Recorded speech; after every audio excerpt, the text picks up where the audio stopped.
I always like to know what's going on with my glucose levels. My FreeStyle Libre system reader tells me. Understanding it is simple, even for me.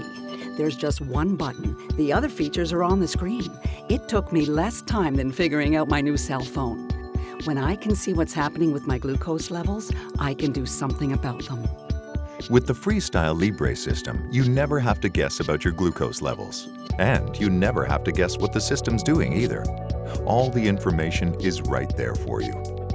You see the time, the battery life, and the number of days till you have to change the sensor.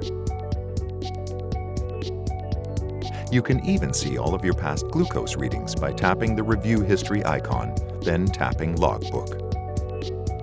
Tap OK, then press the blue Home button to return to the home screen. It's the only button. All other actions are done on the touchscreen. From the home screen, you can set the sounds. Tap the gear for settings. Choose Sounds. To set the volume, you can tap high or low.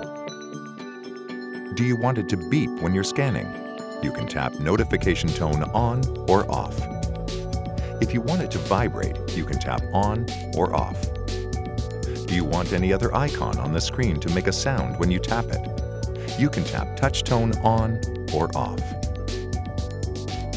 It really is that simple. Why prick when you can scan?